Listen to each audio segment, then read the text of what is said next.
ज्यादा समाज के लोगों को जो है वहाँ गोलियां मारी जा रही है।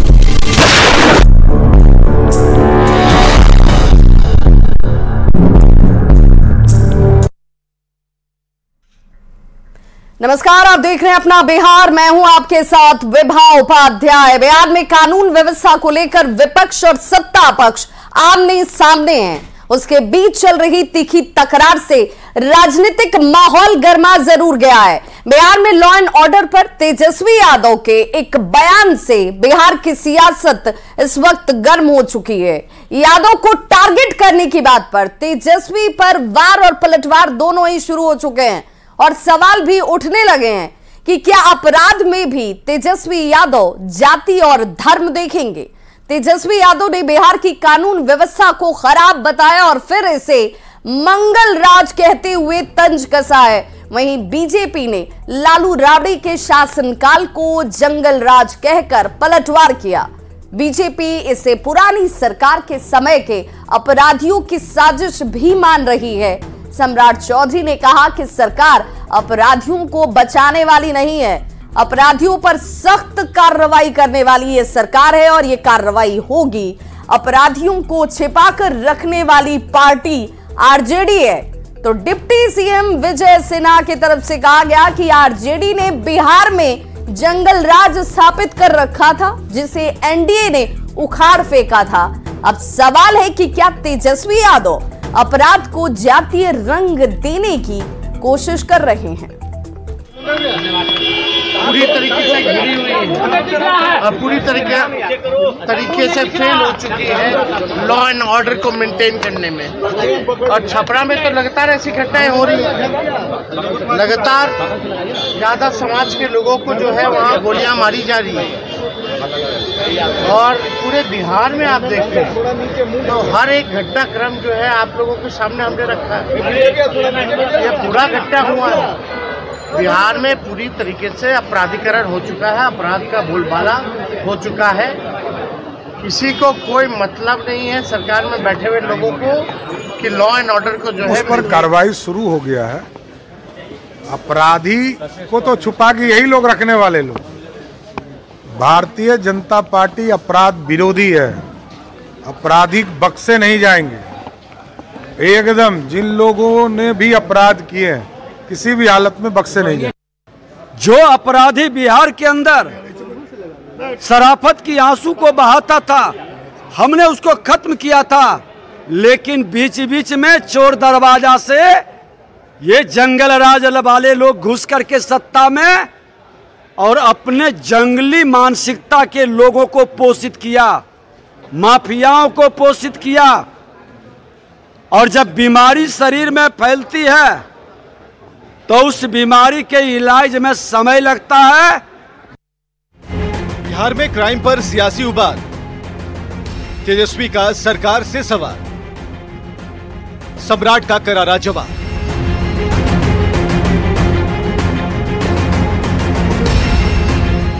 जिस पार्टी की सरकार पर कभी जंगल राज के आरोप लगे थे, आज उसी पार्टी के नेता ने अपराध के मुद्दे पर बिहार की सरकार को घेरा है। आरजेडी नेता तेजस्वी यादव ने हाल के दिनों में हुई आपराधिक घटनाओं की लिस्ट जारी करते हुए सरकार पर निशाना साधा है। तेजस्वी ने सोशल साइट एक्स पर पोस्ट कर बिहार में डबल इंजन सरकार के चंद घंटों के मंगल राज का अद्भुत आपराधिक नजारा देखिए। मुख्यमंत्री से लेकर दो उप मुख्यमंत्री समेत समूचा अमला आपराधिक घटनाओं को लेकर आपराधिक चुप्पी ओढ़े हुए है। जो है पूरी तरीके से घिरी हुई है और पूरी तरीके से फेल हो चुकी है लॉ एंड ऑर्डर को मेंटेन करने में। और छपरा में तो लगातार ऐसी घटनाएं हो रही हैं, लगातार ज्यादा समाज के लोगों को जो है वहाँ गोलियां मारी जा रही है। और पूरे बिहार में आप देखते हैं तो हर एक घटनाक्रम जो है आप लोगों के सामने हमने रखा है। यह पूरा घटना हुआ है बिहार में, पूरी तरीके से अपराधीकरण हो चुका है, अपराध का बोलबाला हो चुका है। किसी को कोई मतलब नहीं है सरकार में बैठे हुए लोगों को कि लॉ एंड ऑर्डर को जो है मेंटेन करें। तेजस्वी यादव के आरोप पर बिहार में सियासत कर रहे डिप्टी सीएम सम्राट चौधरी ने तेजस्वी को जवाब दिया। सम्राट चौधरी ने कहा कि सरकार अपराधियों को बचाने वाली नहीं है, अपराधियों पर सख्त कार्रवाई होगी। अपराधी को तो छुपा के यही लोग रखने वाले लोग। भारतीय जनता पार्टी अपराध। वहीं दूसरे डिप्टी सीएम विजय सिन्हा ने कहा कि आरजेडी ने बिहार में जंगल राज स्थापित कर रखा था, जिसे एनडीए ने उखाड़ फेंका। जब बीमारी शरीर में फैलती है तो उसका इलाज करने में वक्त लगता है, और जब बीमारी शरीर में फैलती है तो उस बीमारी के इलाज में समय लगता है। किसकी सरकार में कितने अपराध हुए इस पर सियासत होने से बेहतर होता कि किसी भी सरकार में कोई अपराध न होता। न्यूज़ 18 के लिए पटना से रवि नारायण और धर्मेंद्र के साथ ब्यूरो रिपोर्ट। तो बिहार में लॉ एंड ऑर्डर पर तेजस्वी यादव के बयान से और शुरू हो गई है। बीजेपी ने जंगल राज की याद दिलाते हुए तेजस्वी यादव पर जमकर पलटवार किया है और उन्हें अपना वोट बैंक बनाने के लिए दलितों का नरसंहार कराया। सवर्णों में आक्रोश पैदा करने के लिए कई गांवों में सवर्णों का नरसंहार कराया। लालू जी ने इन्हें करवाया सब, अलग अलग गिरोह बनवा के। सैकड़ों हजारों हत्याएं जाति के नाम पर कराने वाले लालू जी के सुपुत्र को आज जातियों की चिंता हो रही है। यादवों की हत्याएं करवा रहे हैं कि यादवों में डर पैदा हो, आक्रोश पैदा हो और वो अपना वोट बैंक बना रहे। इन्हीं हत्याओं के केस में तेजस्वी को जेल जाना पड़ेगा। सरकार के स्तर से जो अपराध अपराधियों पर लगाम की दिशा में कार्रवाई होनी चाहिए वो दिख नहीं रहा। इस तरह की घटनाओं का बढ़ना समाज और देश के लिए ठीक नहीं है। इस तरह की घटनाएं कहीं ना कहीं राज्य में अपराधियों के बढ़ते मनोबल को दर्शाता है और स्पष्ट करता है कि बिहार में सरकार नाम की कोई चीज नहीं है। बिहार में सरकार का इकबाल समाप्त हो गया है। बिहार में शासन और प्रशासन पर अपराधियों की पकड़ मजबूत हो गई है। बिहार में जिस तरह से अपराध बढ़ रहे हैं और जिस तरह से अपराधियों को छूट दिया जा रहा है और जिस तरह से बिहार सरकार पे इसे बिल्कुल ध्यान नहीं है। बिहार सरकार तो सिर्फ अपनी कुर्सी को कैसे बचाएं, कुर्सी कैसे पाएं, उसी के जोर गणित में लगी रहती है। ये तो सच है कि कोई न कोई व्यक्ति कोई भी व्यक्ति विशेष अपराध के बारे में, अपराधियों के बारे में बोलता है तो उसको किसी न किसी रूप में किसी चीज का रंग दे दिया जाता है। मैं बिहार सरकार से उम्मीद करता हूं कि जल्द से जल्द इस पर कार्रवाई करेगी। आदरणीय नीतीश कुमार जी ने जब से बिहार में सत्ता की बागडोर संभाली है, कानून के राज को स्थापित किया है, कभी जाति धर्म के चश्मे से इसको नहीं देखा है। अपराधी कोई भी हो उस पर समुचित कार्रवाई हुई है। छपरा की जो घटना है अति दुर्भाग्यपूर्ण है, लगातार प्रशासन की तरफ से कार्रवाई की गई है, लेकिन तेजस्वी यादव जी का ऐसा बयान यह दर्शाने के लिए काफी है कि फिर से बिहार को उसी जातीय रंग में रंगना चाहते हैं जिसमें उनके पिताजी ने रंगा था। अपराधी की कोई जाति नहीं होती है। राजद के नेताओं को एक बात याद दिलाना चाहेंगे कि उनके समय में एक जाति विशेष के लोग ही बदमाशी, अपराध और रंगदारी करते थे। हालांकि अपराधियों की कोई जाति नहीं होती है, अतः उसको जातीय रंग देना बंद कर दीजिए। बिहार में एनडीए की सरकार है, कोई भी अपराधी वारदात करने से पहले 100 बार सोचता है और कर भी दिया, जो कि इक्का दुक्का कहीं देखने को मिलता है तो इतना तय मान लीजिए कि उसकी खैर नहीं है। बिहार में कानून का राज है। अपराध करने वाले चाहे कोई भी हो बख्शे नहीं जाएंगे। अपराध करने वाले की जगह जेल में होगी। तेजस्वी यादव में सबसे बड़ी गड़बड़ी यही है कि हर घटना को जाति की चश्मा लगाकर देखते हैं। अब चुनाव बीत गया, अब तो जाति के दायरे से बाहर निकलना चाहिए। छपरा में अधिवक्ता पिता पुत्र की हत्या दुर्भाग्यपूर्ण है, लेकिन तेजस्वी दुख इसलिए जता रहे हैं कि अधिवक्ता पिता पुत्र यादव जाति के थे। यह तेजस्वी की घड़ियाली आंसू है। तेजस्वी यादव को शायद नहीं मालूम कि पति पत्नी की सरकार में बिहार में सबसे अधिक हत्या यादव जाति के लोगों की हुई थी। तेजस्वी को यह भी याद रखना चाहिए कि चुनाव के दौरान सारण में क्या हुआ था, वोटरों के बीच आतंक फैलाने वाले कौन लोग थे। तो अपराध को जातीय रंग देने की कोशिश को समझना भी जरूरी है। बिहार की राजनीति में क्राइम एक बहुत बड़ा हमेशा से मुद्दा रहा है। बढ़ते अपराध की वजह से ही कभी आरजेडी की सरकार जो है वो सत्ता से बाहर हो गई, सत्ता से निकल गई थी। कानून व्यवस्था के मुद्दे पर जनता ने नीतीश कुमार को सत्ता में बिठाया था और इसी मुद्दे पर यानी कानून व्यवस्था के ही मुद्दे पर एनडीए के नेता आरजेडी को हमेशा से घेरते रहे हैं। जब दोबारा महागठबंधन की सरकार बनी तब भी इस मुद्दे को जोर शोर से उठाया गया।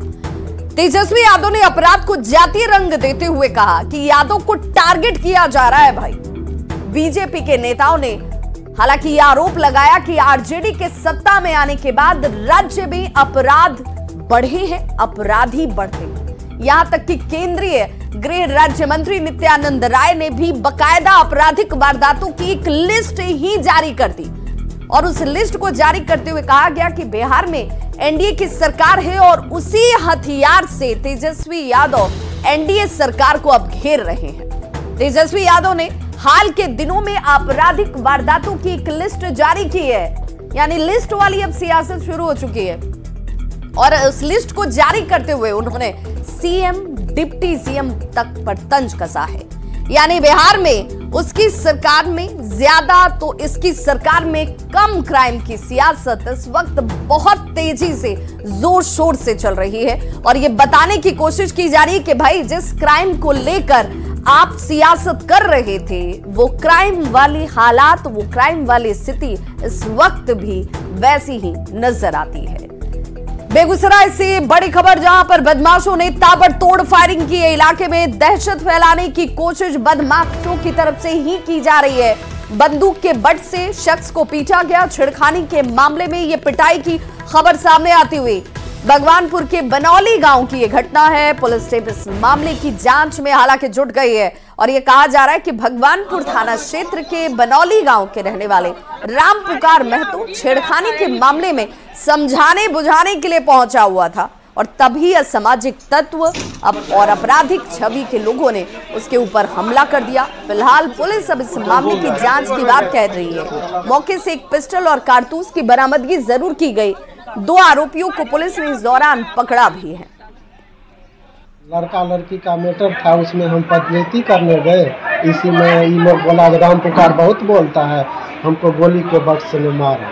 पिस्तौल के बट से? हाँ, पिस्तौल के बट से। गांव में कोनो कांड हुआ लड़का लड़की के मैटर में, तो लड़की वाले था ना, सो मेरे हस्बैंड को पंचायती में ले गया। ती बोले कि सब नहीं होना चाहिए गाँव में, अभी बच्चा है, सबको पढ़ना लिखना चाहिए, तो सब लेकर अभी से भाग रहा है। एगो राजन शर्मा, रंजन शर्मा, पप्पू शर्मा है, उन्हीं के पेट से लड़का किसी जगह कहीं जाकर रुकता है, वहाँ लड़की को पहुँचा देता है। तो यही उनको बोले जाकर कि तुम लोग को ऐसा मत नहीं करना चाहिए, मत करो ये सब, अभी पढ़ने लिखने वाला है, सबको पढ़ने लिखने दो। तो यही पर वो सब एक्शन ले लिया। वहीं बड़ी खबर नवादा से आ रही है, जहां पर मुखिया की गोली मारकर हत्या कर दी गई है। बुधौली पंचायत की मुखिया की हत्या की गई है। मुखिया पप्पू मांझी की हत्या और इंटर विद्यालय बुधौली के पास शव की बरामदगी होती है। खेल परिसर के पास शव बरामद होने के बाद इलाके में सनसनी मच गई। पकरी बरावा प्रखंड क्षेत्र की यह घटना और फिलहाल पकरी बरावा पुलिस जो है वो इस पूरे मामले की जांच में जुट गई है।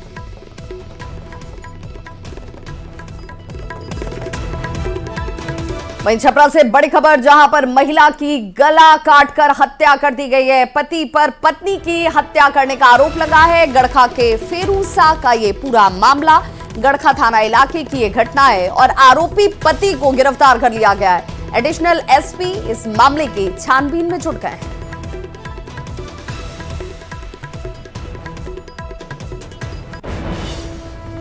वहीं अगली खबर मुजफ्फरपुर से आ रही है, जहां पर बैंक कर्मी को गोली मारी गई है। जी हां, एक्स गर्लफ्रेंड पर यह आरोप है। गोली लगने से बैंक कर्मी जख्मी बताया जाता है। बैंक कर्मी के पैर में यह गोली लगी है और फिलहाल उसे इलाज के लिए अस्पताल में भर्ती कराया गया।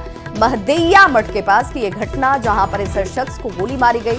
साहिबगंज थाना इलाके की घटना और ये कहा जा रहा है कि महदैया मठ के पास के रहने वाले संजय सिंह के बेटे निखिल राज एक्सिस बैंक में असिस्टेंट मैनेजर के पोस्ट पर कार्यरत हैं। निखिल ने नई कार खरीदी और वो गाड़ी सीखकर घर पहुंच ही रहे थे कि तभी घर के दरवाजे के पास बदमाशों ने निखिल को गोली मार दी। गोली मारने के पीछे की जो वजह सामने आ रही है वो प्रेम प्रसंग बताया जाता है। घायल बैंककर्मी ने कहा कि पूर्व प्रेमिका और उसके परिजन उसे बार बार मारने की धमकी दे रहे थे।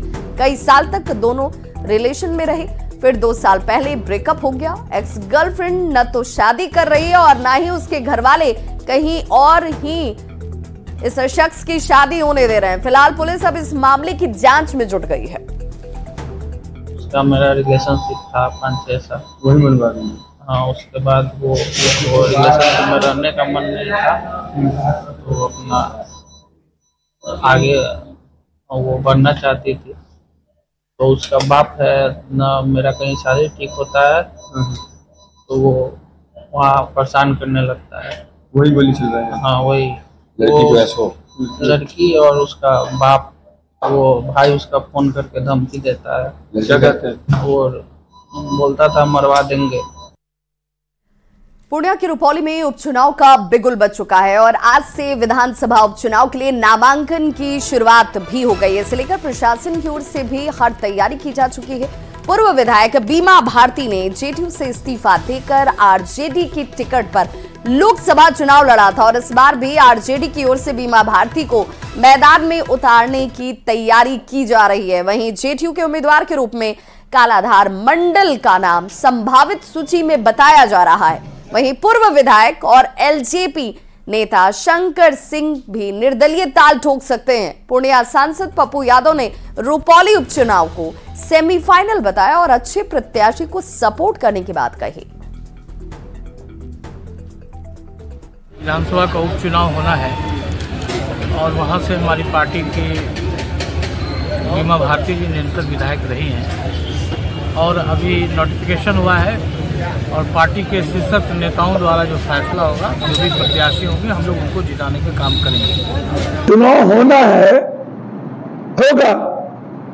हम चाहेंगे कि इस चुनाव से मैसेज जाए कि ये सेमीफाइनल चुनाव था और चंदा चौकड़ी लोग अब खत्म हो गए, नए तरीके की राजनीति बिहार में शुरू हुई। तो हम चाहेंगे कि पुरानी घिसी पीटी राजनीति खत्म हो और एक नई लाइफलाइन जनता और बिहार की शुरुआत हो। उसमें मेरा प्रयास होगा इन चंदा चौकड़ी से अलग कोई एक रास्ता तय।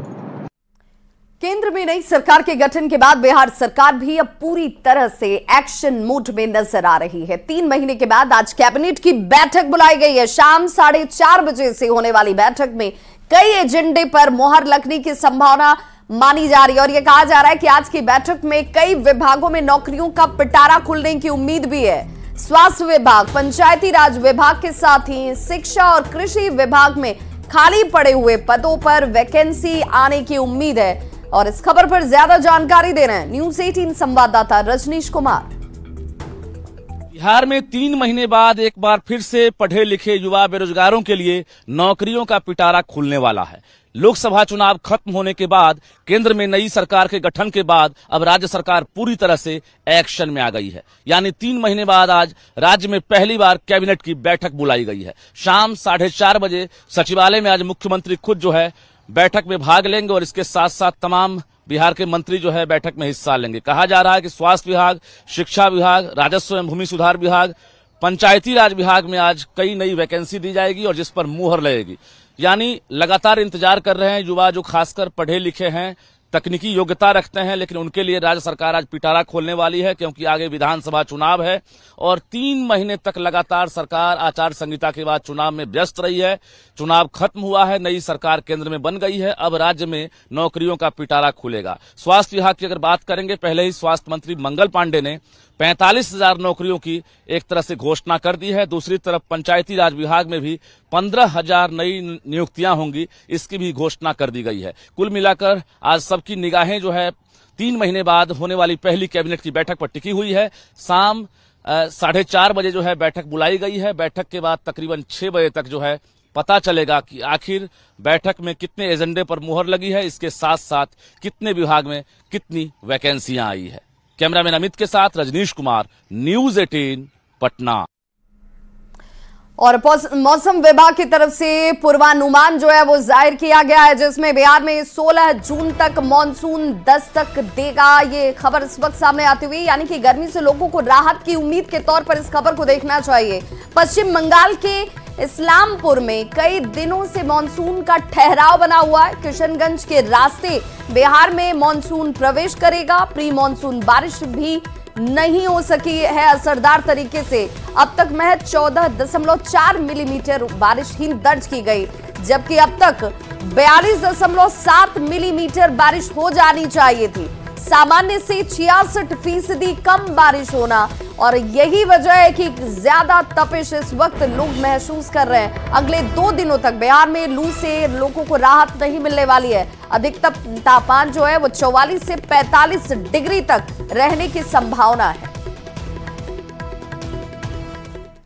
खबर बगहा से, जहां गंडक नदी में नहाने के दौरान 2 किशोरी डूब गईं। घटना बगहा के शास्त्री नगर मोहल्ले की है। स्थानीय लोगों ने एक किशोरी के शव को रेस्क्यू किया, वहीं दूसरी की तलाश अब भी जारी है। कहा जा रहा है कि सुखई चौधरी की पुत्री नीलम कुमारी का शव बरामद हुआ है, जबकि राजेश खटीक की बेटी संजना के शव की तलाश की जा रही है। परिवार के सदस्यों के मुताबिक घास काटकर घर लौटने के दौरान यह हादसा हुआ।